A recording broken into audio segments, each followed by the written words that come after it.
Welcome y bienvenidos to this episode of Love Learning You. As you all know, once a month, and we might be increasing that soon, but once a month, we feature a voice, leading industry experts from around the world, and we all get to sit and learn together and be in conversation.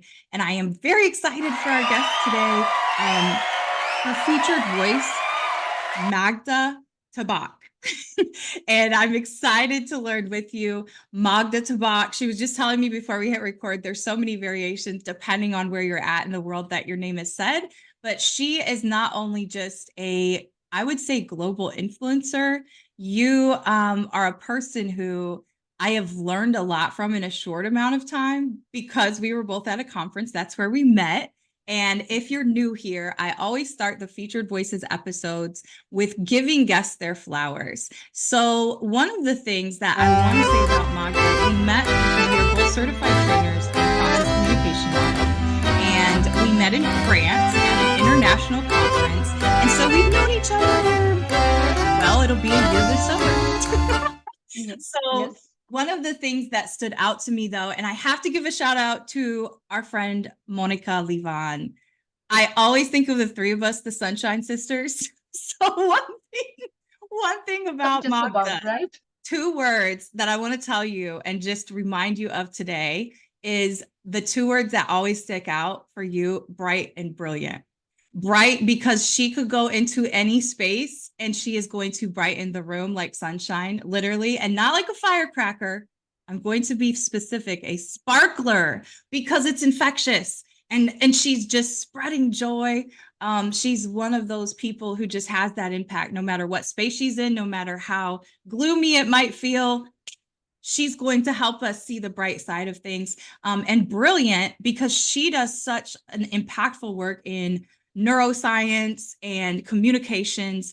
And the one thing I'm very excited about why behind this episode, Magda, is because you're an expert with stress management.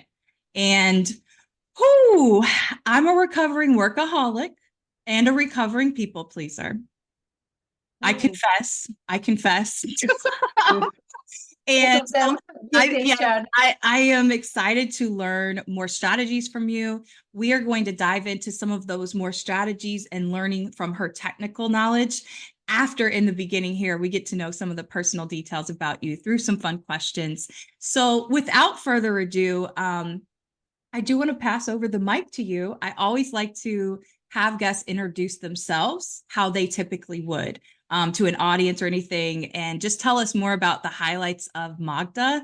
The other thing I do want to give you flowers for is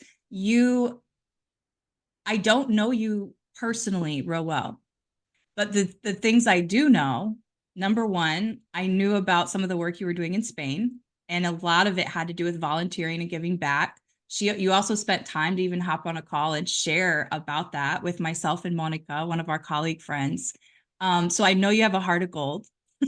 But even the way I heard you speak about your husband and your family, and just a disclaimer, you all, when we learn in our learning circles, we get very deep because we talk about communication and relationship. So I just love the vulnerability that you shared. And there was so much relatability, even from just a female and male perspective in relationship, that I think all of us, when we were learning together, you go deep really fast because you go, well, this is my situation. How do I handle this? And so that's what we love to do here with our Featured Voices guests is Magda, take it away and introduce yourself.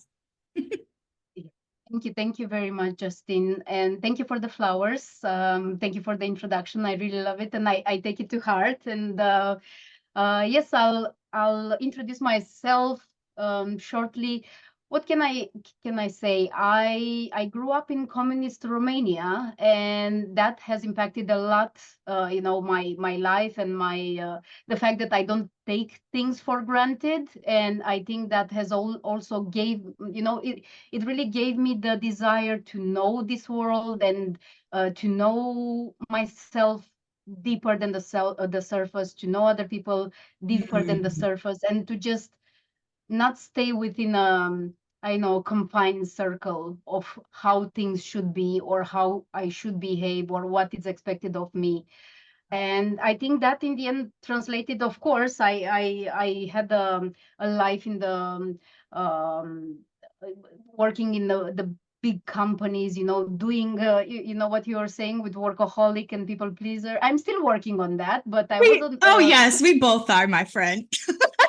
Yes, I've done that, the corporation life and consultancy, even working a lot, thinking that that's what defines me as a person, because that's what I learned. And growing in communist Romania, and then when I was 9 years old, the revolution happened in Romania, and we started, to move towards democracy. I think we are still moving towards that even Mhm. today, but it just came with it was a world of possibilities and opportunities, and for me, working in a corporate, it was the dream, Yeah. until it was not anymore, until I realized that, there's another dream that fits me better, but it took a burnout in a job that Yeah. sounded so well on the paper. It was a job that yeah, it should have been, it should have made me so happy and proud, and it did not. From the first week Yeah. in that job, I realized that was not for me. And but it took me a year, almost, well, 9 months, until I gave my resignation to actually do that internal analysis. Is this what I really want? Is because I should do it? Should I really do it? What makes me happy? What makes me, Mm. what defines me? What makes me, like, really shine and be Right. happy, and from that joy give to the others? Because I had been in that job. I was, you know what I always say in my trainings: put your mask first and take care of your energy first to give to others. I did not do that in that job. And Yep. Yep. 12 years in the corporate environment, I had a lot of jobs that I loved, and a lot of colleagues, that I really loved working with, and most of my experience there was really good. Yeah. But I think it took that kick in the butt to make me actually think, what do I want to bring to this world? What am I really good at, and what would make me feel like I'm not working, but that I'm just Yes. following my passion. Yes. Yeah, and that's how it started. Then that was 2017. Already in 2015, I had been trained in PCM as an employee, in one of the Mm. corporations, and I loved it, and it stayed with me. And then in 2017, when I was going through that, burnout, and that, those thoughts, what am I doing Yeah. with What am myself? I really doing with my life? Yeah, exactly. Is this what I really want, or is what I was taught that I should want and it should be good for me? And yeah, and that's when I got certified in 2017. And since then, it's been it's been a rocky road, let's say, because I had no clue how to start a business, how to sell myself, how to promote myself, how to all the things. I was lucky enough to be part of a trainers community in London. At that time, I was actually in the UK. At that time, I was living in London, and that really supported me. And since then, I've been building my business a lot. I've been building myself as a person. We were just discussing earlier that I'm still Mhm. developing, I'm still learning. So besides process communication model, which united us, and I'm really grateful for that, I'm also, I train myself a lot in neuroscience, but like applied neuroscience in simple terms. Yeah, I don't do complicated. My brain doesn't. Oh yeah, that's So an amazing. I knew you were going to react, but I had to share this recommendation because it's such a big part of my dissertation research right now. I'm getting a PhD, and there's some Yeah. emerging concept like branches called cultural psychology, cultural neuroscience.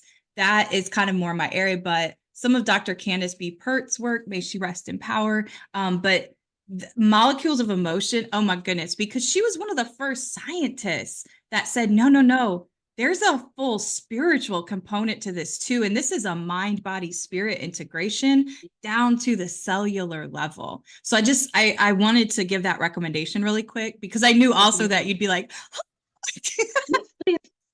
so Yes, molecular how did you psychology. go in that path? Because that could be a leap for some people if they're going, oh wow, she lived in Brazil and UK, she's done corporate work, and then she's doing applied neuroscience.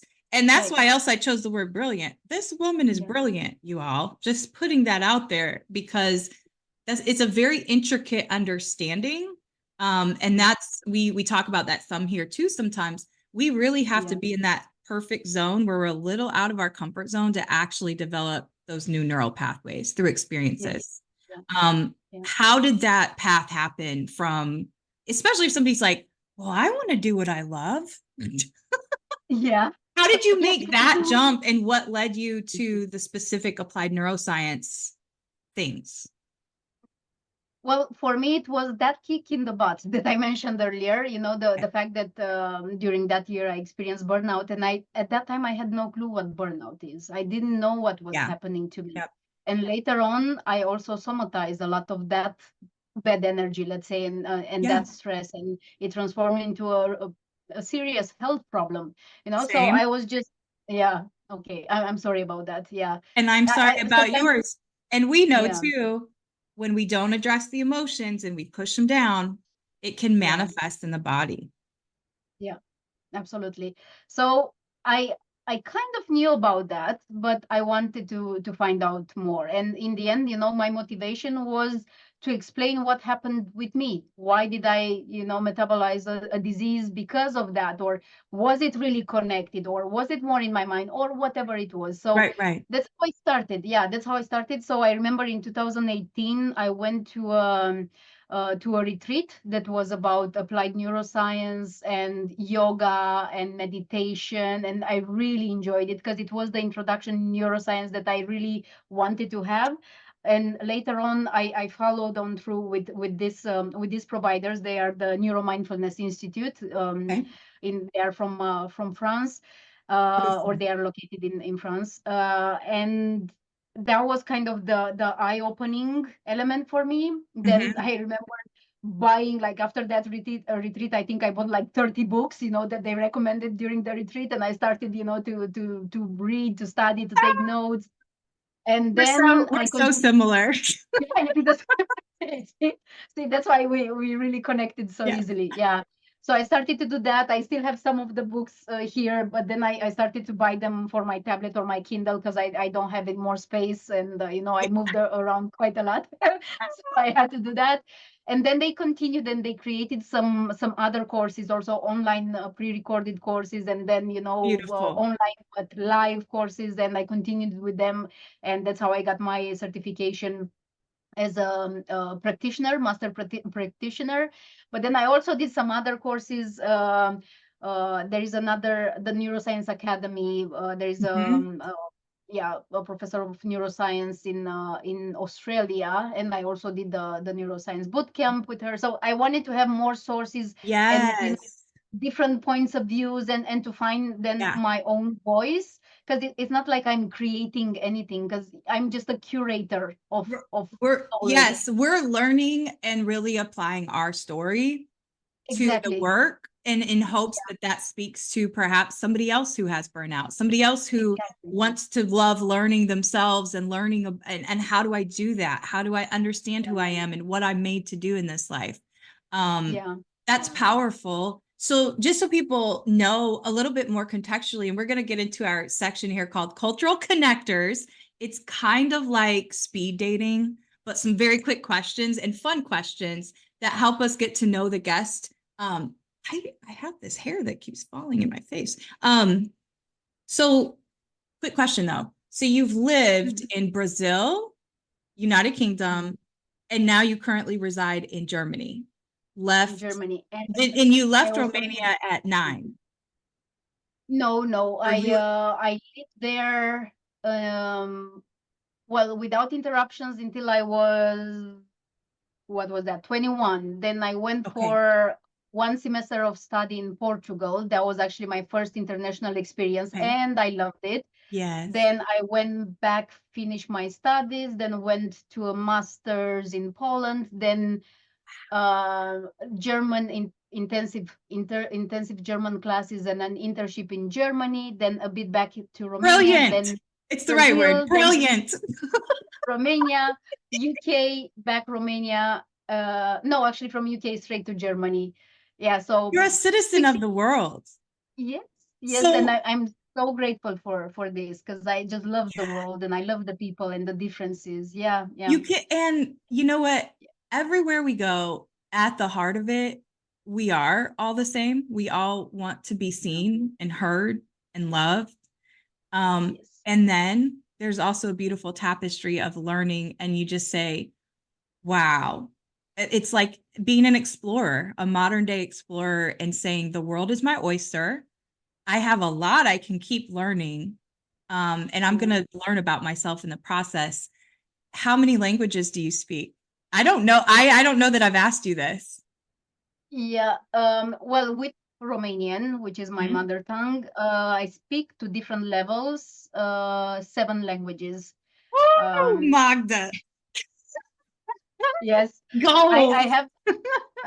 Yes, I have a musical ear. We say, if a music, if a language has music, and normally the Latin languages have a lot of music in Yeah. them, then they are very easy for me to remember, and that's why I know that we connected and we spoke a bit of Spanish while we were in Yep. France. And I the structure in the Latin languages, right? If Yeah, you're new to language development, once you pick up some of those patterns, I didn't mention yes. this at the beginning. I'm brushing up so I can become fully fluent the way I want to be in Spanish and also learning Dutch. So I wanted to ask you Ooh, that question because viewers, I tell on myself here. Now you have to hold me accountable.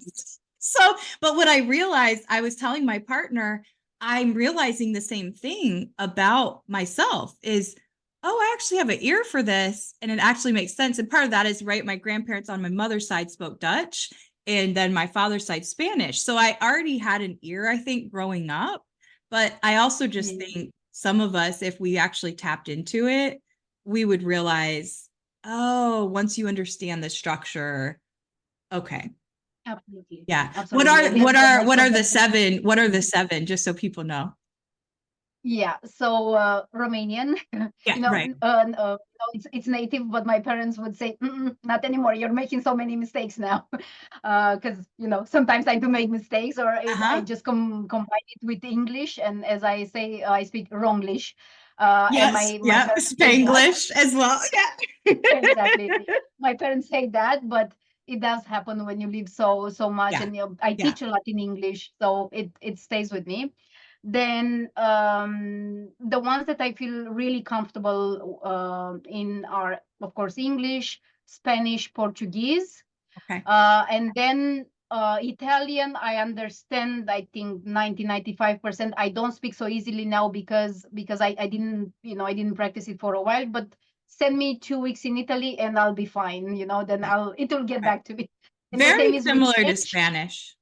Yeah, Yeah. yeah, and the same is with French. Yeah. And then guess what? Germany, and I live in Germany now, and my German is, well, it's quite advanced now, but I still sweat when I speak, because it's just, it doesn't come naturally. The other Well, you languages have to, come. it's a lot of extra layers of brain power, I feel like, Yes, but maybe that's why it's a good challenge for how some of us are wired. I don't know. It's just like some it people is. who are really good with numbers. So I think that's Yeah, another way, right, for people to understand, besides just understanding your emotions, who you are spiritually, intellectually. I think we're in a time period where there's access to so much information. yeah, if you have access to the internet, and that is a privilege still in a lot of places of the world. So if you have yeah, that privilege, please, there's so much information, so many ways to learn, even if you can't physically travel or have the means to do other things. There are a lot of free ways to expand your knowledge with this. Magda, I want to show the viewers and listeners. So if you're listening on podcast, you might want to be sure that you are subscribed to at Love Learning You on our official YouTube channel here. But this is Magda's beautiful website. And I just wanted to read your personal why, remind all of you that in every episode of the Love Learning You podcast, you can find our linked resources in the show notes, and you always want to check those out. We will put in there anything relevant to that episode that is either a resource from Educator Aid, whether that's an article or a case study or a learning experience, a workshop, etc. And then when we have our featured voices, those resources, it's all about them. And so anything that Magda's offering, you're going to be able to see that by visiting her website. Um, And then just a reminder before we get into some more cultural connection questions, she helps people lead better lives through increased self-awareness, better communication, and improved stress management.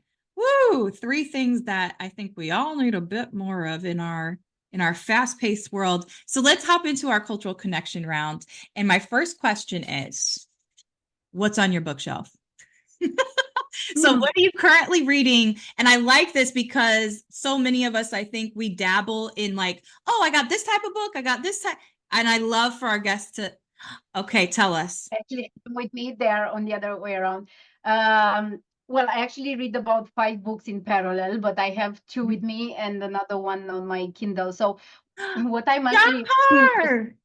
exactly, John Parr, Foreplay, Fair Play, and Foul Play. This is actually the book that explains his model of emotional assertiveness, which is the training that I just got certified in recently, Yes. and I'm loving it. It's like it's a tool, man, that I think I would have needed 20 years ago, I need to but I'm order just, this. He's yes, please. incredible. Like he's incredible, and this model that he proposes is just so simple and it makes so much sense.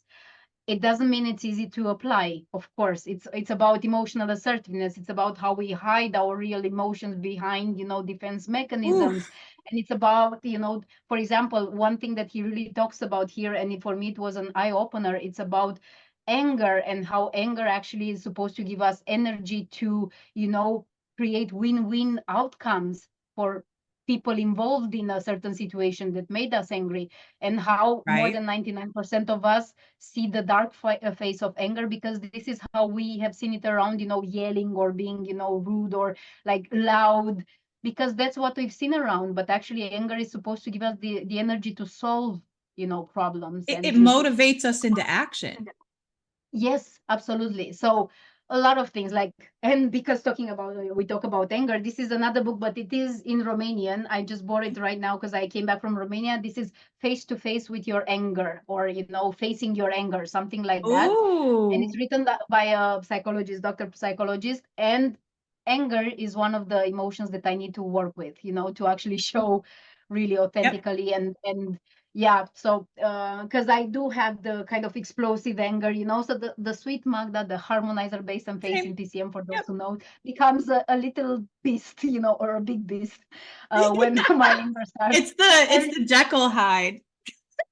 yes, absolutely, absolutely. So this is a big, working with my anger is a big priority for me, especially because I am now a trained emotional assertiveness trainer, and I want to apply the model on myself first. Right. So that's Right. what I'm doing right now. That's why these books are on my on my shelf, and then I Is do. that book translated to English, Magda, or no? Not at this time. Unfortunately, Okay. Okay. it just appeared this year in Romanian, but another book on anger, you might know it already, and I'm looking there at my Mm-hmm. books, the Dance of Anger. Do you know The Dance of Anger? It's another very good book No. on anger. So The Dance of No. Anger, Harriet Lerner. Okay. Thank you. Yeah. And thank you. So again, make sure that as you listen, we also have so many nuggets throughout these interviews that are just recommendations and learning path type things that might Yeah. support your own journey. Next question. We get to, this is a time travel question. We get to travel back in time Hmm. and we visit you when you're a kid. And we're going to have one of your favorite meals as a kid. What are we eating with you? Mm, yum, yum. I'm drooling right now. That's one of, we call it a pudding of rice and apples in Romania, Ooh. but it's like rice milk or milk rice. Now I'm confusing the ones in German, and yeah, Uh-huh. it's rice that you cook in milk with cinnamon, and then you bake it in the oven with layers of apples, in between. Ooh. And it's amazing with some butter and stuff, to make it Oh, even more, you know, oh, it sounds positive. And amazing. it's Oh, amazing. Magda, It's what did you amazing. do to us? We're all I like know. smelling cinnamon apples and wanting that. And I love rice and I love sweet Me rice, too. like, Me in too. Latin countries and stuff. Yeah, But exactly. and So you right, you see that so common, sweet rice. in so many cultures, whether it's with coconut milk Exactly. or cinnamon or the apple, like, Absolutely. and so I think Yeah. that's also just really cool to hear about that from guests, because then we can all relate in those with, oh, we have something like this and we do this. Yes. I, Yes. I, Yes. oh, now I'm hungry. Yeah. Thanks a It's really lot. No. amazing. I'm like drooling right now. I might do it. I might cook it myself, but I know it's not the same as my mother does it. You know, it's like hers is the best. That's the thing. That's the thing, is can we actually replicate it like moms or grandmas or the relatives who made it? Okay. The next question here, give me 1 second to get to my questions. My next question is, you have to choose an anthem, a song just for Magda to walk onto a stage. So say that you are doing a TED Talk and you have to have a song to walk out to. What is going to be Magda's song? It's one that I actually sing to myself sometimes in a sunny day. It's I'm walking on sunshine. Oh, and I want to. I mean, it's really me on a good day, because of course I also have Yeah. so good days. Yeah. But and it's connected also with what you were saying in the introduction. You know that I do give my best to shine a light, you know, or to bring some positive energy where I'm going. And even if it, you know, if it's just through my presence and my jokes and my light attitude, or through what I'm sharing, you know, what I'm teaching people. And so I would want to say that yes, I'm walking on sunshine, and I'm inviting people to do the same, you know, Yes. to what I'm doing. So I think we bonded over this too in the summer. I love that song. I've loved it since I was a kid. The Me first too. cell phone I had, it was my ringtone. And also my mother, who passed away a couple years ago, that was one of her favorite songs. So that was such a like moment when we were both sharing about that, because I still love that song too. And yeah, on my best days, that's exactly how I feel. And don't we Yeah. all want to have our best days? And so that's why I also love the work that you're doing, because your strategies help us to get there. So we've learned a little bit about different things that drive you, just some very quick cultural connection questions about some fun ones. And now I want us to shift and learn a little bit more from your expertise before we close out.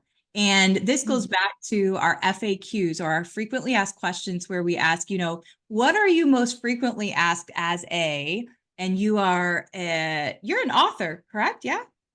I'm also an author. Yes, Yes. yes. An author, a speaker, a coach, right? The most Mhm. frequently asked questions. So one of the things that I've been studying is a more recent study about miscommunication in the workplace. I think I might know what you're going to say, but I don't know. It'll be interesting to see.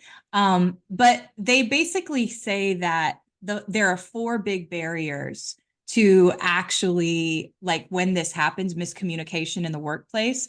There's four key barriers that are the causes: emotional, perceptual, interpersonal, and cultural. Which one stands out to you with the work you're doing right now with clients as the one you're seeing pop up the most? So we know often that's like the number one reason like people are unhappy in the workplace is miscommunication. The research in 2022 from Bro6, those are the four types that are most common as far as the barriers that cause. And again, it's emotional, perceptual, interpersonal, and cultural. What Mhm. do you think, through your lens? What do you think you see coming up Well, most? I would say through the lens of process communication model, I think you'd agree with me that the perceptual one is the one I get to address the most, because at this moment I think most of my work is focused on process communication model, and applying it in companies or with individuals when I have my open PCM courses. Yep. However, when I look also at PCM, but especially now through the lens of emotional assertiveness, I can also see the emotional part, you know, that Yeah. and how we are not in contact with our real and authentic emotions, and how we put on masks to, you know, to protect ourselves, but we don't understand that actually those are blockages for communication, and they are invitations to distress. And I'm looking at myself, I'm Right. learning a lot just by observing myself, and like, It's I'm hard. talk like that. No, no, no, no. But hey, we are all doing like that, or many of us are doing like that. And it's just eye-opening to see, oh my God, here I am putting this barrier, and I'm inviting others into this stress like that, or I don't communicate well because I'm afraid of what, and then I stay. And so Right. I think through my work right now, or until now, I was focusing a lot on the perceptual part, but I can see how this is going to now include also the emotional part through what I have been learning lately. And Right.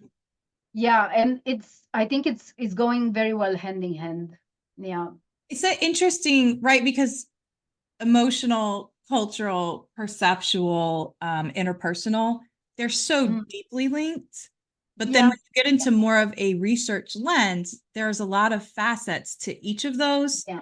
And Yeah. I tend to think more like you in this respect too, of the perception, right? So everybody think of it like social media filters.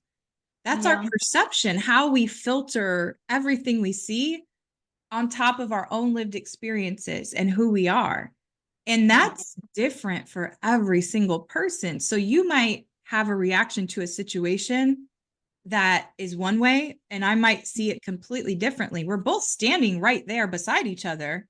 Okay. Yeah. In theory, we should both be seeing the same exact thing, but we're processing what we see through our Differently. own perceptual frame. Yeah. So that, to your point, paired with the not only mismanagement of emotions, but I would also say misidentification. And I really Yeah. struggled with this and still do at times with what emotion am I actually experiencing right now? Because Yeah. how can I accept, oh, I feel rage right now, which is different Yeah. than just anger. Like there's a Yeah. lot of emotions. Um, when we don't even stop, identify, name it, and then accept it, right? Yeah. Then we're stuck because psychologically, when I accept who I am, then I can change. Carl Rogers was a great psychiatrist who said that. But if I don't even know how to name my emotions, Magda, right? Yeah. I'm actually searching here on my desk. I You found because us a it's relevant book. Yeah. So what I was searching on my desk is this, Oh, the wheel of yes. emotions. As you can see, there are some dots here. So what I start to do from time to time, I just to get acquainted with the emotions I feel in a certain period of time, I set some reminders on my phone, Mhm.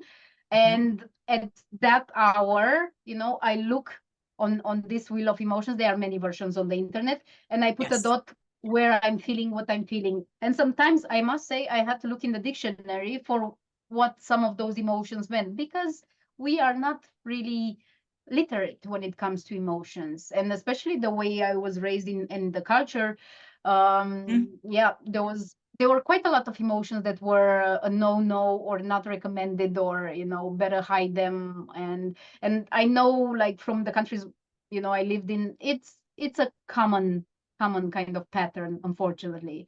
So I'm trying to re-educate myself when it comes to emotions, and that's one of the exercises I do, and it works. This is, I don't know, probably the fourth time I'm starting, and I just do it for a few weeks yeah, at a time.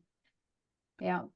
I'm trying to get to I have a version I wanted to show. I may have showed it here before, but um I'm trying to pull it up because I think, Mhm. oh, there we go. Um I think it's really helpful, and I do this with a lot of my clients. So this is just another version of that wheel. Oh, I think I have it hidden. I think I have it hidden. Hang on, let me zoom in.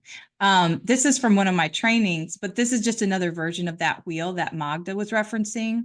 I Mhm. got this actually from one of my colleagues. He does incredible work with schools. His name's Dr. Brian Dinkins. And so I don't know the original source. But how are you feeling across the top? If you look to the left, it's energy. and then pleasantness. I'm really not even sure if there was a quadrant on the right? Because you just can look on the internet. But this always gives us an idea similar to the wheel. And you said, how often do you set a reminder on your phone just to check Like in with yourself? 3-4 times a day, depending Oh, from session to okay. session. Yeah. I love that strategy. So then Yeah. in that's a great strategy for us to kick off the next question. Let me get to that, which is what are two bite-sized strategies that individuals could implement in their daily lives from your work, Magda, and everything that you're out here putting into the world to continue to help us know ourselves better, love ourselves better? What is, in addition to what you just named, I think that that's a really powerful strategy that I feel convicted to adopt myself. Good, good. It's Let useful. me set my alarms. Good. And yes, so I would just continue with to build a bit on this, because there is that uh, strategy, I would say, to calm down, that is called name it to tame it.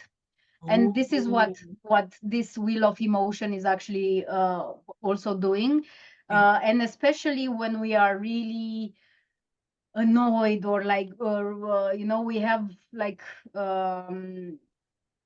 how do you say it? It's like our amygdala is flared up, and we cannot really, rage, or all the nuances from that. And our critical and logical thinking has been cut off. The neocortex does not receive the blood and the oxygen, because all all the logic goes out the window. Think exactly. slashing your ex-boyfriend's tires. Exactly. Yes, like that. So what comment in this element? Don't take the knife in your hand. Right. Put But it down. no. But what really works, and why I'm doing this also, is if you make an effort on the spot to name that emotion, what you're doing, in fact, is you're bringing again the power to the neocortex, because the neocortex, or if we are to use the metaphor of the rider and the elephant, so Mhm. the rider is so the neocortex, the new brain, is the part of the brain who deals with language, with words. So once you force it to get back into action, meaning what emotion I'm feeling, oh, what's this, okay, so I'm naming it, I'm using a word for Right. it, Right. I'm giving power back to the rider, to the logical brain, to the neocortex. So that's how I can get back in Wow. charge of my you know of the whole of me, not just the old brain who wants, Right. to run, or to attack, or to fight, or whatever it is, to survive. So it's Yeah. is then it's going to be the logical part in me who thinks about the effects of my, or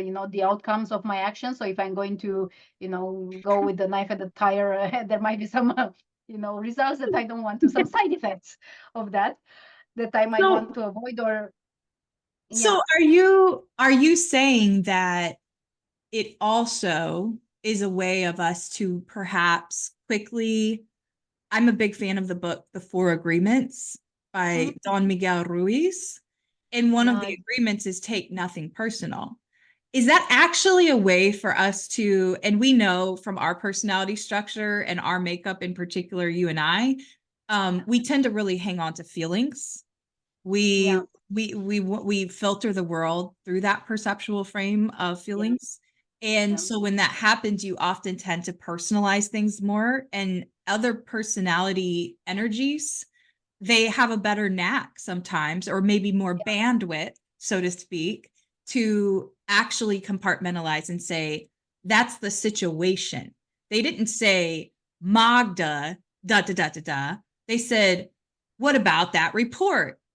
Like Yeah. they're not right, like they're not pointing a finger. So is that a way for us to quickly also not hang on to that emotion, that Yeah. strategy you just gave us, and to say, okay, let me name it, and if I name it, then it's a thing here and I'm not personalizing it. Yeah, yeah, it helps because it puts a bit of distance. And because when we are under stress, our capacity to think logically decreases. Mm.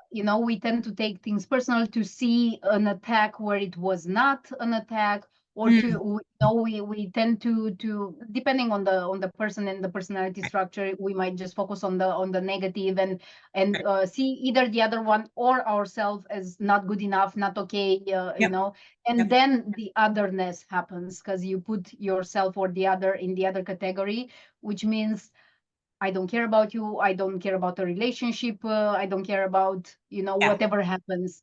The So then, whole narrative telling stories to ourselves. Yeah. exactly. So whatever, you know, whatever technique we use to give power back to our logical brain, who will actually see, well, this guy probably was very stressed because we knew he had a, I don't know, the kid was sick and he didn't sleep at all last night, and he might be a bit, you know, tired and a bit, I don't know, not so at his best today, you Right. know, and I can then see the other reasons behind it, and I will stop taking, yeah, things personally. For our personality structure is a big danger to do Yeah. that. And but especially, you know, especially because we know that one of the strategies that I would use is like have, and many times I have post-its near me. Was Mhm. this a really personal? Can Yeah. you find, you know, can there be another Yeah, I do the yeah, same. I try to yeah, break it down and really remove myself and go, even if you're upset, even if you're in it and you feel a certain way, yeah, it's important to do that because that is the source, right? And we touched yeah, on this a little bit briefly earlier, but that's a whole other thing that I didn't even realize that we had in common. We yeah. both left our last jobs in 2017. Well, mine was Mhm. late 2016, November 2016, but I started my business in 2017, and it was ultimately I found myself having a lot of health issues.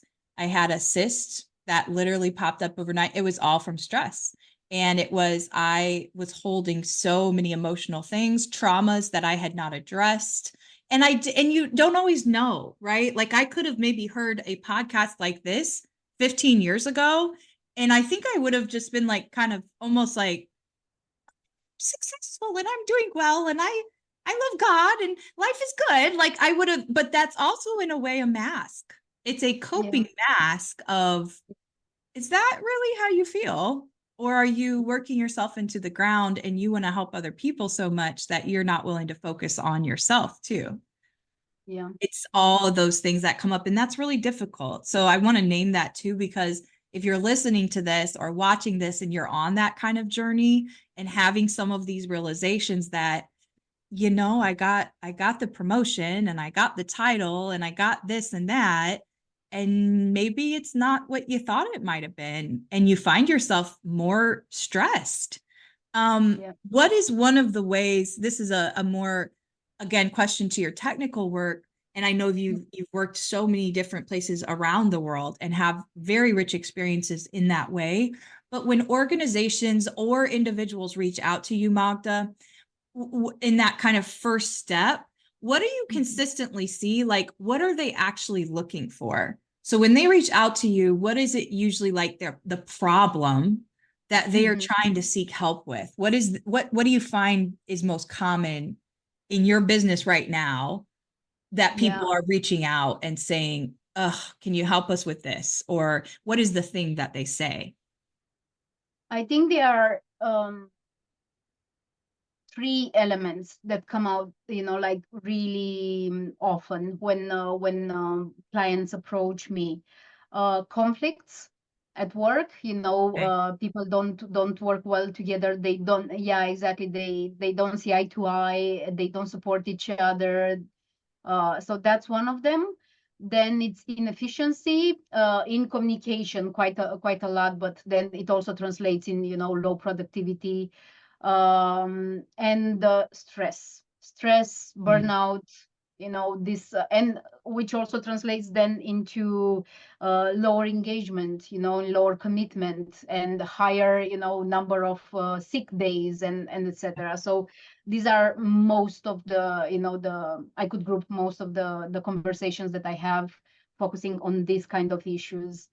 And I think they are, I've been there when I was an employee, when I was a manager. I've seen all of those at work, and I was a part of them also. Like I can see that in myself. Yeah, Yeah. I and now I can recognize also why, some of them I can explain through PCM and through the, the differences of perceptions and of seeing the world and the different motivational needs that we have. And, in the fact that I was not ready to really embrace and enjoy the diversity in personality, which PCM Mhm. teaches us about. Yeah. And then it comes also to the neuroscience and the emotional part, the emotional assertiveness. We were taught that is actually it's recommended to put on a facade that all is good. Yes. Don't Yep. be vulnerable. Yeah. Oh my God, this with vulnerability.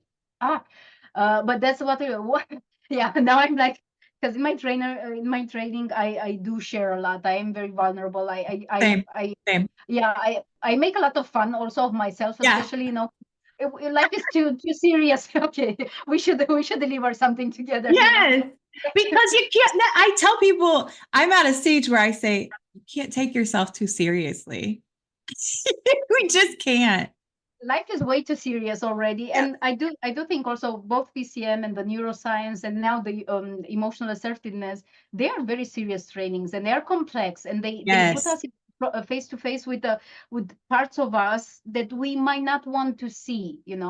So then I find, and I must say, the thinker floor in me, my second floor, Uh-huh. went to studies search, because sometimes I was thinking, man, I'm using too much humor in my training. Is that okay? And actually, there are a lot of studies saying that humor in learning actually increases retention of information and, attachment of the Mhm. person to the subject. And We're so lighting up different parts of the brain, and it's and it's also, releasing like chemical release, and it helps make yes, the learning stickier. I think it yeah, also builds community. I incorporate literal like playlists that I make for my trainings for music. So I have right, like specific like breaks too, because that also elevates, I think, the frequency in the room and the energy. And one of my goals in 2024 as a practitioner, I got to look, I have my marker board over here, and is to really always be mindful of how am I implementing workshops and facilitation or anything that I write or put out. How does it carry the frequencies of light, joy, and heart?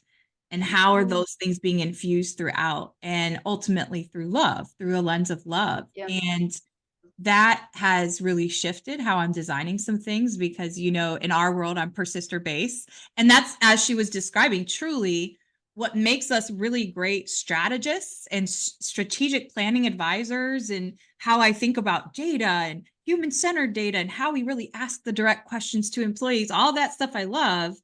That's great because it motivates me in those ways. But that personality, especially in distress, tends to really look at, well, what's not going to work, and gets very soapbox. And yeah, I you have to make fun of it though at a certain point, and yeah. also embrace it. And so my joke with that is also, well, and my mom named me full of justice, so there's that. Like, you Oh, have to learn yeah, enough about yourself to be okay with, like, I am who I am, and that yeah, might not always be for everybody at any given moment, because they might also have their own stuff.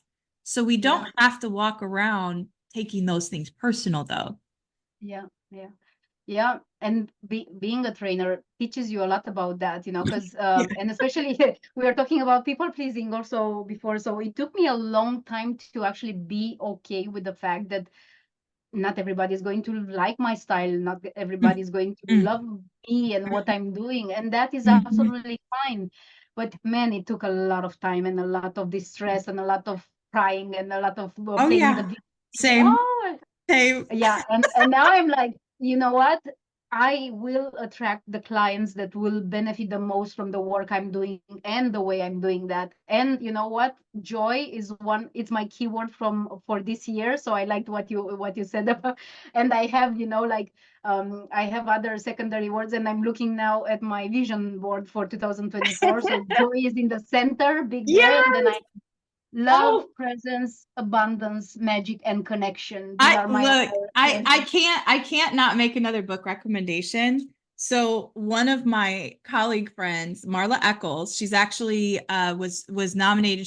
She's part of DODIA, the Department of Defense for United States, but based in Spain, and she was the DODIA Teacher of the Year. And she's Wow. actually one of our Educator Aid Network Consultants. She's part of our consultant network too. So we collaborate on some things. We've just been working on some things, but one of the first things I did was purchase her book when I met her, but she has a text called Joy is My Choice. So I wanted to put that out there to Miss Marla Eccles. Congrats again on being the reigning DoDIA Teacher of the Year for your region in Spain. But it says on the front, Joy is My Choice, a reflection journal. Trust your journey. Take time to acknowledge your joy factors. So if you're looking for a great way to also have, for example, just space and try to apply the teachings even that Magda has been sharing about, or some of those strategies on a daily basis, I would also highly recommend Marla's book. And she's just nourished the essence of your soul. She's just awesome. I love that. So You make need to sure. give me, to Yes, share the joy with is my me. choice. Yes, I will do. So, okay, Yes. but back to this, I have one other question about from organizational. So, what are some ways, and this is a big one because I see, and I'll be interested in your context. I know in the United States corporate lens, North America corporate lens, there is definitely a move slowly but surely into more belonging, emotional well-being, inclusion in the workplace. Yes. Number one, give us a little context in your area because you work with a lot of clients in Romania and you've worked a lot in the UK. Give us some context. Again, we have listeners all over the world, but based on where you're at right now and majority of your clients for the past 7 years or so, where is a lot of that coming in, I guess, as far as the trends? Because here in the States, it's a slow but steady. It's becoming more acceptable. Like, hey, our newer generations, millennials, Generation Z, Generation Alpha, they're wired differently because they live in a different world. And in some respects, I feel as though it's something that workplaces can't ignore, but I don't know the context in European countries, Eastern or Western European. Yeah. I will say I'm more familiar with the context in Romania because a lot of my clients, and especially corporate clients are there. In the UK, I worked a little bit only. I was just developing my network when I left. So I have, but I have experience there as an employee, so I can also share from that. Um, so what I see the same trend in Romania too, and from what I'm sharing now, because I can share a bit of what I'm noticing in Germany because I'm observing the market. Perfect. Hopefully, I will also soon also get to work on the German market, but in Perfect. English. I cannot deliver PCM or emotional assertiveness or neuroscience in German. I'm not there yet, but I see a focus there, at least. So in all three countries, I would say at least at the declarative level, the focus is there. Now, Okay. what is happening? What Yeah. is happening in real life? That's something else. Um, So it's almost like a mask because I feel that that's what I do see in the States. Like, well, we're going to say we're prioritizing it. We'll at least say we're prioritizing it, which is the first step, by the way, with change management. You have to at least communicate this is a priority and we're and to going to be understand working it is. towards this. Yeah. Okay. And it Okay. might take a while, until you see Right. some statistics and trends to actually understand, well, this is really a priority and we should really do Right. some things about it. Right. What I see, like, so because I was sharing, I teach a lot of PCM. Well, PCM in itself, because it helps so much with self-awareness, with Mhm. not taking things personally, with understanding the beauty of diversity, and understanding. I've noticed, I've noticed the water bottle. Yes. Yeah. So PCM, I think it's an amazing step in this direction because even if companies initially, ask for PCM for the communication, impact, the improving of communication that it brings, and stress management. Because as I see PCM, it's an amazing tool both for communication Yeah. and stress management. Absolutely. Yeah. So first they come with that, but what they get as a bonus and what they did not know that they are going to get is this appreciation of diversity in personality, Yeah. because you just learn about how rich we are as human beings, how we all have the seed of understanding of everybody else in us, because we all have the 6 personality types in us, and Yes. how it's actually valid how the other sees the world, even if it's not my favorite way of seeing and perceiving and processing the world. Correct. So they get this, and I actually started uh, to focus on this a lot, guys. We are all okay. This is what PCM is teaching us. We Yeah. are all okay.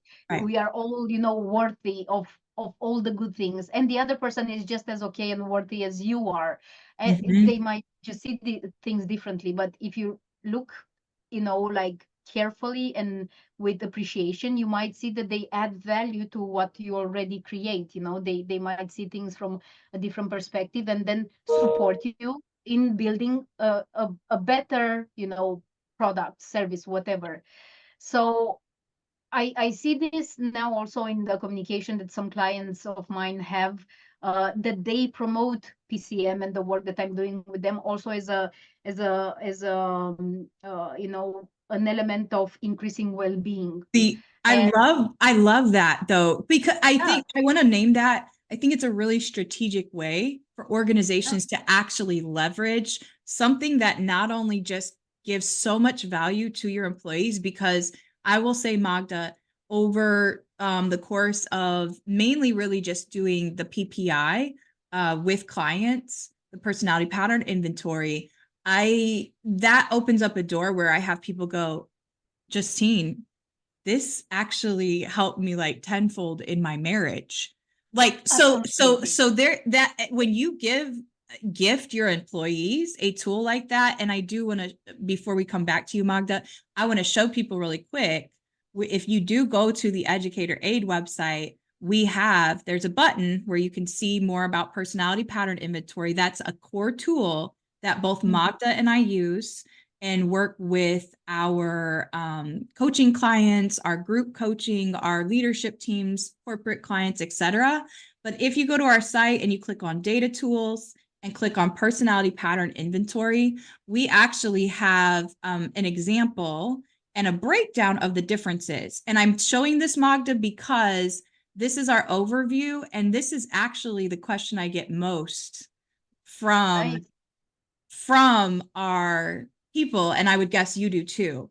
Oh, well, what's Mm. so special about the PPI and how is it different? And this breaks down DISC, Hogan, socio, I can't even say that one, Oceanic. socionics, Yeah, I don't know this MBTI. tool I in got this MBTI. originally, I recreated it from one of our colleagues at the conference who presented. I don't recall her name. She was incredible though. She's Don't remember her. Ukrainian Yeah. and Russian, but she has worked with some corporations.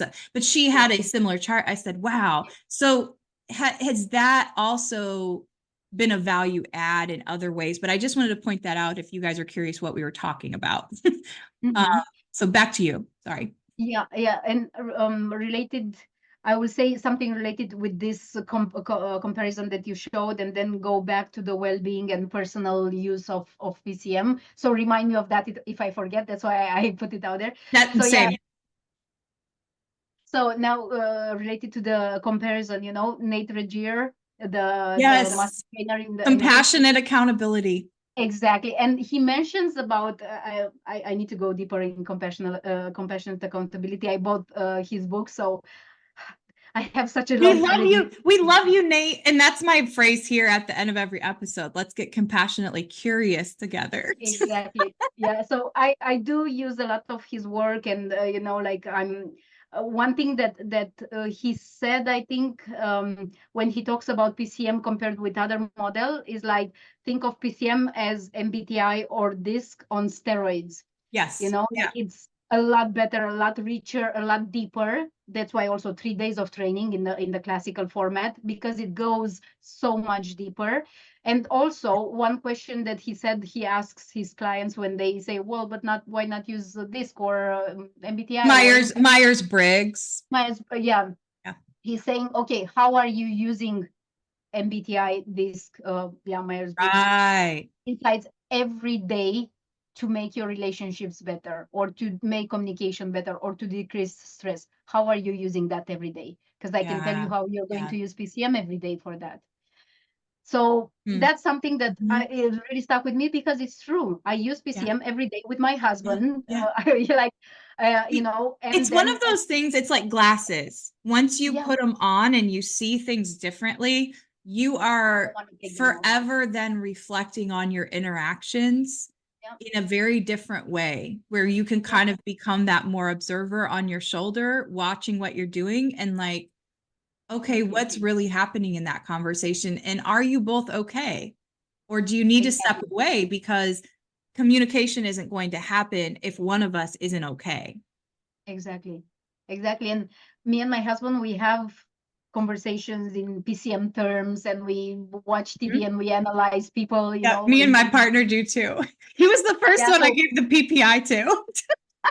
same here. Yes. Because we are already together when I was getting certified. So he Yeah, got, same. me explaining everything. And yeah, but because I use PCM so much, and I must say, and it's a case study that I use a lot in my work, my husband and my relationship with him. I use it, and coming back to the benefits of PCM for companies also, it's also like a bonus, the fact that PCM will be used at home, because you Yes. continue to be a person and you bring, of course, different parts of yourself, maybe at work and at home, but it Right. will help you so much at home too. And what I also say to the clients is like, you're going to you know get a win-win on both sides, because better relationships at home will help you to be more effective at work, and it will feel like, okay, I was given this training at work, but damn, it's so good at home too, Yes. and it Yeah. can solve so Yeah. many issues. Yeah, and my example with Frank, with my husband, a big reason why we are still together today, and thank God, is because we both know PCM. Because I for me, it's so draining the way he behaves under stress. He really follows through with his persistent distress, Oh, and let's it's get into so this. Give draining us for me. tips. Give us tips because I think we have it's he. So my partner is thinker base. So Hmm. all Yeah, logic, top thank you. floor harmonizer. Oh And I'm no, a I'm like, flip of that. So you yeah, all think about the perceptions of the world. My partner, he's putting on glasses of logic and analytics. I'm putting on emotions and feelings. And those are yeah. very different ways to process the same situation or the same conversation that we had together. Are you and Frank's dynamics similar to that? It it it's a bit easier for me, because in our first three floors, we have two floors that are common. So We have two in we common, two of our first three. Okay. Okay. So then that helps. It makes it Yeah. easier, because you don't need to make a big effort to take the elevator to speak on a common language. So he connects with my base quite easily, because harmonizer is my base. Harmonizer is his third floor, so he doesn't need to spend that much energy to connect with me with my harmonizer base. And Tinker is his base, and it's my second floor. So I also don't need to spend a lot of energy to connect with his base and speak his language of data, facts, information, logic. So it does help a lot. Persister is his second floor and phase, and it's my fifth floor. That's where the That's my partner, but I'm persister base. And then my okay, third okay, floor is thinker. His base is okay, thinker. And I'm pretty okay, sure I faced a thinker like in the past okay. So year. that will help you. Yeah. It's easier accessible, it's like, He's rubbing off on me, I guess. okay, No, I get but it. He's happy to now. translate also because we're in our own world now in PCM land Yes, process. So just to translate for you all, the that this model was built on a therapy model. That is also a whole other aspect of why you not only then in the pattern inventory, you get a personal action plan that is just tailored for you based on your results. And that's a psychological based research, I mean, body of 40 plus years of research, but yeah, you also are getting a professional personal action plan, both. So it's yeah, very specific. I mean, that was such a game changer for me. That's why I became a certified trainer. Like, even that alone was such a huge eye opening experience and even changed the way, honestly, before it helped me actually rectify some healing and yeah, acceptance with some relational things with my mom before she passed. So it had a very big impact on me. And most people who have worked with me or know me pretty well I do not support and promote things or people if I no longer believe in them, or meaning if I haven't Mhm. seen that impact in my own life. I'm not going to sell you something that has not impacted me personally, or that I don't strongly believe in and support. So I wanted to put out there, though, those details. It's also been a tool to train NASA. Like, it's a very upper level tool. And because of that, I think Magda and I, we both want to make it more available through the way how we're doing trainings, and make it more accessible so that we can have those, everybody can have, like, I believe everybody deserves to know Yeah, themselves this deeply. absolutely. Yeah. And for that reason, just again to translate for you all the stuff you hear us talking about in a nutshell, the PPI and this model, the actual tool that accompanies process communication model, it's very much about taking your own path and what you decide to do with it, if that Mhm. makes sense, in a way. And then it's also not typecasting you. I feel like sometimes when I've seen Myers-Briggs or even human design, I'm very much into astrology, and I know a lot about it. And I've actually even considered, Magda, how do I bundle together PPI and someone's birth chart and offered I've that. been asked about that so So, much in my. so that could maybe be how we collaborate. I don't know, but that I'm might not good at be because I'm astrology, but realizing yeah, when you pair the things, right? And we all have our different path and journey. We all have things that are going to speak to us more. Some people might go, birth chart, I don't need that. I'm like, PPI, I don't need it. And that's fine. You should start somewhere, though, so that you yeah, know yourself. But all that to say, in our model, it's not that you're cast into one type of personality. It's that we believe you have all of these energies and abilities within you to yeah, adapt, but we can't tap into those superpowers of knowing how to connect with people and how they communicate. It's like frequencies. If yeah. Magda's frequency is here someday and mine is here, are we Mhm. connecting? No. Mhm. So it gives us that understanding that we are very adaptive beings, and Yeah. it takes really looking at ourselves first. What else would you have to add, or anything with what we just said? Sorry, I was trying to bring it back because I know we got kind of technical there with like PCM language. Yeah, yeah. No, I think you've said it very well. And why I love PCM so much, because it answered a lot of questions about why I cannot, connect with everybody, and that's okay. And it might Yeah. take some more energy for me to connect with people, but if the relationship is important, it's absolutely fine for me to give that energy. And now I know how to do that. It also helped me to understand how to charge my own batteries and how to take care of my batteries first, Mm. so then I can do better for my relationships and my work and everything. And as I said, it's this model has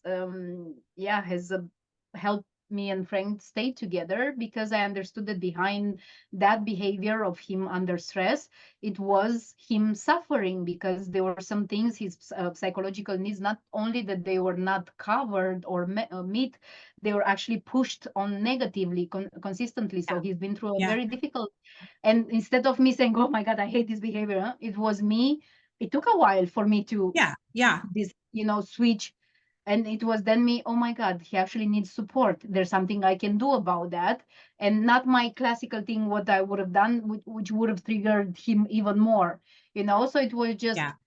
oh my God, and it actually works. So Right. we just, I bring a lot of my both professional but also personal life in my trainings, because that's how I see that it really works. Same. And of course, sometimes it might not, because we are not, and this is something that I had to learn and to repeat to myself. We are not just PCM. We cannot be explained only Yeah. through PCM. No. We are way too complex. Then, Yeah. not one model can explain us. There, That, we are. yes, that's why I love, like, start someplace. You're Yes, going to find all the different tools. And there's been so many that I'm sure you have done, so many, like, that is where I started years ago, was 5 love languages, Myers-Briggs, the DISC assessment. Like, that is where I started. And some of those I was lucky enough to get access to being a public school teacher and then a principal and superintendent. Like so it just depends also on your industry and maybe what's also going to be most beneficial for your situation. Maybe you've already done a lot with emotional intelligence, but you say, hey, I want to work more with my cultural awareness. And how do I understand that? That's kind of our jam at our company. And Exactly. there's Yeah. a lot of aspects about who we are. I mean, you get your whole life. We all get our whole lives to just unpack who we are. And I think for as much time as we can all spend on social media or doing things that, yeah, they might be fun and that's cool and that's Yeah. great. But how are you connecting with yourself daily? Mm. Even just in small ways. I mean, I'm really going to do the alarm thing because it's like you have to be intentional. And I think Yeah. because our world is so busy and harried, it's even more important that that intention is there. Yeah. Where, what is it? Where attention goes, energy flows. Exactly. Exactly. So Yeah. here's a more serious question as we round out our interview, though.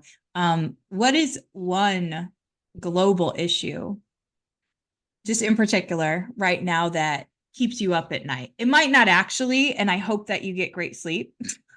I hope so many of us are learning how to manage stress and get really good sleep is such an important Yeah. thing for mind, body, and soul, and even retaining new learning and new information and new experiences. But you Yeah. personally, what's something that kind of keeps coming into your purview globally that it's like, yeah, this keeps me up at night? And you're geographically located Yeah. pretty near proximity to a lot of happenings. Yeah. Yeah. And in fact, is one of these issues that, well, the war in Ukraine. This is Yeah, what stays in my mind quite a lot. Well, since it started, because well, all my family is in Romania, yeah, and it's Ukraine is a neighboring country, but I think what is scaring me the most is that we cannot take peace for granted. We cannot take mm-hmm. what we have for granted. It can just end like that. And the experience of people in Ukraine shows us just that. And I Yeah, know this has happened in so many places and it happens in so many places in yep, the world. But yep, of course, until it doesn't get closer to my home base, let's say, because Romania is still my home base, even if I'm now yeah, in Germany, uh, it I just don't feel it that yeah, strongly. But now with this, I did, and it's just it is scary how yeah, reality can change from one day to another. yes, Um, and at the same time, it just makes me want to live more in a day, yes, yes. because I don't I it's Tomorrow's scary, not but promised. exactly. Yeah. So it seems like we I learn with kicks in the butt. Luckily, Me too. luckily this is not my direct butt that was kicked, but it was very close to home.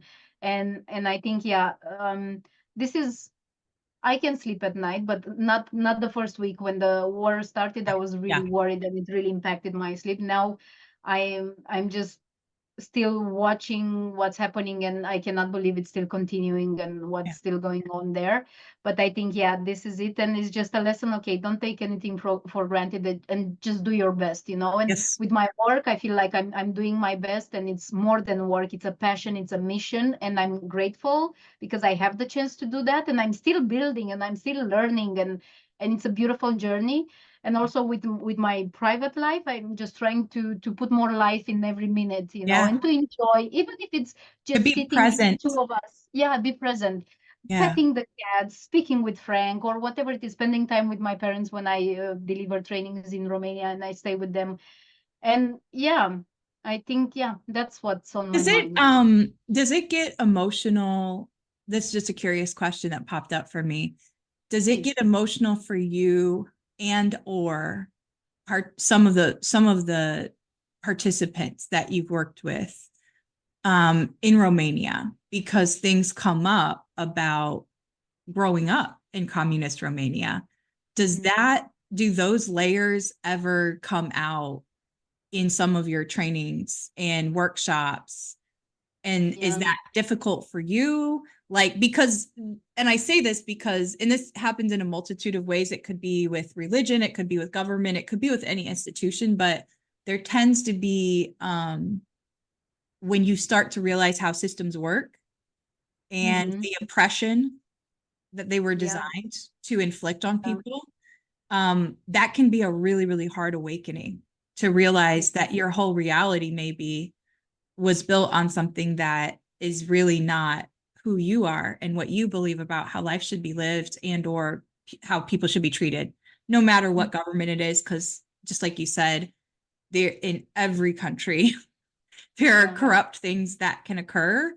It's more Yeah. magnified and glaring in certain parts of the world at any given time. But Yeah. how does that work for you as a facilitator? Because there can be a heavy energy with that. Yeah. Uh, well, it depends. If they are participants that are my age or a bit older, which doesn't happen that much today, then they will have the memory of communism and what that Yeah. did to us and to our culture. And what you can see a lot that happened to the Romanians during communism is that we couldn't trust each other because of the security thing. Like people were telling about other people if they were speaking bad about the Yeah. Ceausescu family Yep. or the communist regime or stuff, and they Huh? were then betrayed by friends and things like that. So there was a big issue with trust, and I can still see that, in Yeah. my generation, because it was a break of trust that happened Yeah. for generations. Then it's the competitive kind of spirit, like, what did your colleague do? Oh, you should have taken the best grade in the classroom, or things like that. Always the comparison, and Do you think that's birthed from survival mode and knowing I if I want to get out, I have to outshine everyone and show that I I'm think okay. yeah, Yeah. I think a part of it's just a part of it. I'm sure Yeah. that there are many other reasons Yeah. for it. But one of it was, yeah, if you were, the one of the brightest, you could have had better opportunities and Right. maybe even to have a better job and get out of the country on, of course, with work and things like that. So Right. better positioned. But it's not only that. With this element, especially with the comparison, I'm sure there are a lot of factors, but that can be then translated into this competition spirit. And while competition up to a certain level is good, Right. after a level, Yeah. yeah, Then it becomes destructive. exactly, and It can. that's Okay. exactly Thank something you. else that Thank you. becomes, Thank you yeah. for sharing that context a little bit. It was just a curious question that came up for me. Final question Yeah. before we hear what you're working on right now, what we should be expecting from you. But this segment is called Inner Child. And I want you to think back to little Magda. And we know in our world, in the worlds that you and I serve in, Magda, that our personality structure, our unique personality structure, is formed by the age of 8. I'm correct. There's no other new research, correct? Is that tracking with you? Yeah, to Okay. be So we're same, gonna yeah. go back. We're gonna go back to when little Magda was 8 and little you. What's Mm-hmm. a key principle that you live by now that when you think back to 8-year-old you, you can trace back and go, yeah, I was that same person then, and I still live by that today. So what's that principle? And a lot of times guests also share who taught that to them. Mm-hmm. Or maybe it was just something innately that you knew and you said, that's how I ran then, and this is how I run now. Mm-hmm. I think it's this idea that I got from around that age, that um, better be kind with people because you don't know what they are going through. And I think my mom told me that once, that, some people who maybe sometimes they are angry or very, unfriendly, you don't know what pains they are hiding. Mm, So while it still doesn't work out at all times, sometimes I might bring the beast outside, but Mm-hmm. one first thing that I try to do at all times when somebody has a difficult behavior, Mm-hmm. or I don't seem to understand why they would act in that way, is to first think, I don't know what they've been through. I don't know what maybe they are suffering, what pain they hide. So yeah, exactly. You're showing this now. It's exactly what I also think. And I am really trying even, today, first be kind and give, I don't know how many chances to somebody and try to support, and because you don't know what they've been through. That's And right. yeah, I like that you had it It's so ready. funny because I screenshotted this and I originally thought I literally this morning. So I spend time in prayer and meditation and just kind of pondering even Mhm. before I'm recording a podcast or something, not just when I'm working with clients or like speaking someplace or anything, that just that God, the universe, the divine, the creator, and what the intention should be, that whatever I'm supposed to be used as a vessel that day, that the right words would hit with the right people in the right ways in the right timing that they may need or seek. And it's so interesting because I literally saw this yesterday. I snapped it because it was from one of my friends' Facebook or something.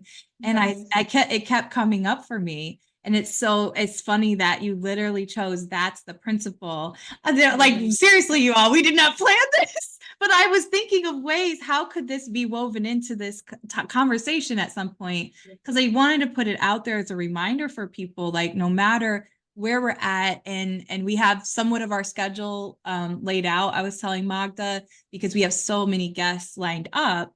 So I'm not certain on the exact day that hers is going to release, but it's probably going to be closer to fall. And we know in the United States in particular, there's an election cycle happening, right? And we are already seeing, just like around the world with unrest, whether it's government or political unrest and war and famine and all these things, this is such a reminder. So if you're listening only, it's just a picture that says why you should be gentle with people. And then it has, right, a bar, and like 95% of it is colored black and says, right, like, and then half of it's blue, like 5%. It's the whole thing is someone's life and then what you actually know about it. So thank you for sharing that, Magda, because it really hits home. And I think that carries us all a really long way when we are encountering anything that maybe feels different to Yeah, us, a different personality, a different skin color, a different accent, a different language, a different hairstyle, or whatever the thing yeah, is that goes, oh, I've never seen that before. I've never experienced that before. Okay. And what do you do with that information? Are you going to make an assumption about that person and you're judging them off of one thing that they posted on social media, one picture that they took? yeah, Are you going to remember that this is an entire person with millions of lived experiences that you haven't had? exactly. And how do we value that? So, okay, Magda, what unapologetically living out your purpose, go wrapping up. What are some things we should be on the lookout for? Do you have any new articles or books or courses or online stuff coming out besides maybe however God wants us to collaborate or the universe sees fit? Exactly. We'll see. We'll We see. go with the flow. Yes, yes, exactly. Well, so I'm actually working now on several areas. By the way, my website, by the time probably this podcast episode is going to be aired, it will look differently. I'm Mm-hmm. finally paying some specialists to do their magic with my website. Ooh, Until now, it was just me. And what wonderful. it's going to to contain now also, of course, PCM, I'm doing that. So especially for companies in Europe, here I am. I know I'm doing an amazing job because I've been told so, and I learned not to be modest about it anymore because I've been modest about this for years and years. So that It's a I skill we're both working on. yes, How yes, do we exactly. share Work about in progress. ourselves? How do we become our brand? Exactly. Oh, by the way, I'm working on my personal brand also with some specialists. So that's also work in progress. I Oh, am work in progress at all times, but these elements are now. In autumn and also in spring, I'm organizing open process communication model trainings, which I do online. okay. Normally, I think time-wise, they are fit for participants in Europe, or Okay. more or less in this time. If Yeah, people hear this and they wanted to join in the US, because I'm guessing it would probably be like early morning for US participants. yeah, nah, because I do them Or early, like morning-ish in CET, Central European time, and okay. depending where they are in the US. So normally they start at 9 a.m. Central European Oh, so time. it'd be late night. I would assume, yeah, yeah. So if you work I don't know, whatever shift you work, but have you ever had anybody from North America? No, but I have Not yet. somebody from Malaysia Okay, joining. wonderful. Yeah, Well, we and for say them it not was 4 yet. p.m. Not Yeah. yet. Not yet, exactly. Rephrasing that. Yes. Yes, so I do that, and what I've noticed, and I really received very good feedback, is that I'm doing it like a program over 6 weeks with Ooh, a bit nice. over 3 hours of teaching, with Nice. homework from week to week. So people get a lot of time to Ooh, digest the information and apply, because it's online. I So like I it. have people, I do one in Romanian and one in English. So people can join wherever they are normally Okay. in Europe, but open to other continents, of course. Right. And that's something that I'm doing. It's already a tradition. This is the 4th year I'm doing, and I'm loving it, and people love it.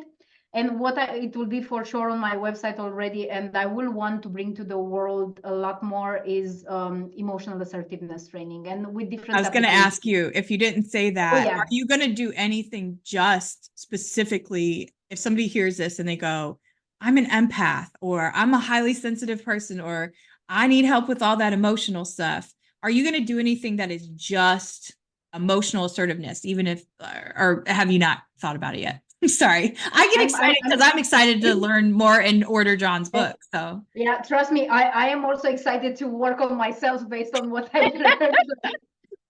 There's so much, but like, if I wouldn't be excited about this and seeing so many things to work on myself, I wouldn't same. believe in it so much. So Same. I will still have to decide exactly how I do, but I know that for sure I will work on the model that he proposes, with the authentic emotions and our key emotions, because he talks about the 4 key emotions that we all have: happiness, sadness, anger, and fear, and how they look like when they are showed authentically, and how they look when they are blocked or showed unauthentically, and what effect that has on our life and the relationships and everything. And like, it's really, there are so many nuances to it, and I still need to define exactly how I'm going to do that, but I'm very open to suggestions. And that for sure is something that I want to focus on, because it just blew my mind, and it combines very well with PCM, in the advanced Absolutely. PCM, how we talk about the emotions that can lead to phasing when we are The masks, the different degrees of distress, going into exactly the everything. basement.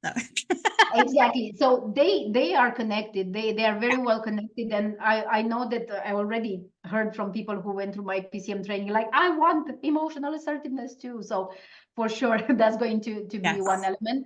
And what I'm working on also on the neuroscience side, because I already have an online pre-recorded course on the neuroscience of stress, which is something that I wish I would have had when I was going through all my stressful period and whole year of burnout and everything.